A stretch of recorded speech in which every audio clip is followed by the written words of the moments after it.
Meski Surabaya masih mencatatkan angka penularan corona yang sangat tinggi, namun wilayah Surabaya Raya sepakat tidak memperpanjang masa PSBB.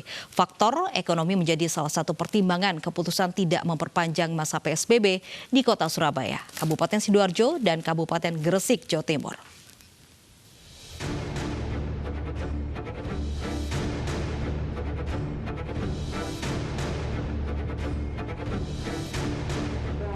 Tiga wilayah yang masuk dalam kawasan Surabaya Raya, yaitu Kota Surabaya, Kabupaten Gresik, dan Kabupaten Sidoarjo, sepakat tidak memperpanjang PSBB.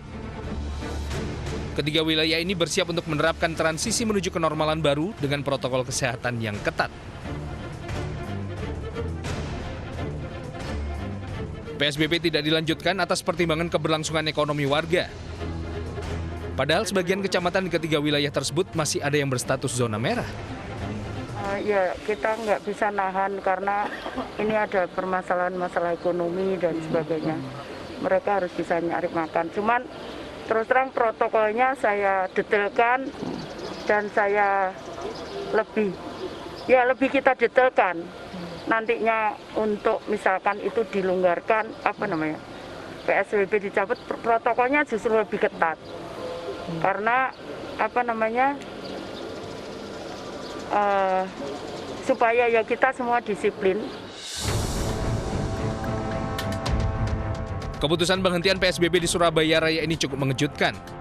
Karena dari catatan gugus tugas COVID-19 hingga tanggal 8 Juni, Jawa Timur masih menduduki peringkat kedua provinsi dengan catatan kasus pasien positif tertinggi di Indonesia. Jawa Timur mencatatkan 365 tambahan pasien positif corona, sehingga totalnya menjadi 6.313 pasien positif. Angka kematian akibat COVID-19 di Jawa Timur juga masih tinggi, dengan tambahan 19 kematian. Saat ini Jawa Timur mencatatkan 502 kematian. Ironisnya, hampir 70% kasus positif COVID-19 disumbangkan oleh kawasan Surabaya Raya.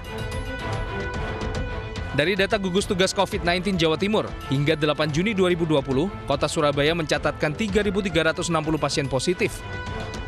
Disusul Kabupaten Sidoarjo dengan 775 kasus positif, dan Kabupaten Gresik dengan 219 kasus positif.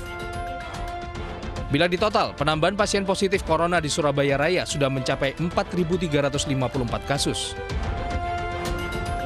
Karenanya, pakar epidemiologi menilai Surabaya Raya belum siap untuk menyambut kenormalan baru.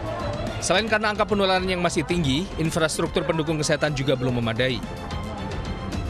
Kalau dilihat dari status epidemiologinya, sebetulnya belum saatnya. Tapi sebetulnya kan tidak berarti sekarang ini sudah masuk ke new normal, tetapi mungkin transisi ya. Nah, cuma transisi itu tidak boleh kemudian melonggarkan. Ya, jadi melonggarkan artinya dibuka sama sekali, tentu belum saatnya. Tingginya angka kasus positif corona di Surabaya Raya adalah kulminasi dari ketidakdisiplinan warga Surabaya Raya dalam menerapkan PSBB. Pasar yang menjadi pusat kegiatan perekonomian kerap mengabaikan protokol kesehatan, baik jaga jarak maupun mengenakan masker. Maskernya saya lagi sesek kalau pakai terus. Tapi kalau dipakai, Bu, ya? Ya iyalah, dipakai, dibuang gitu. Berarti pas sesek, kita kena corona, buru kena corona, mati. Belum lagi tingkat disiplin warga Surabaya Raya yang rendah.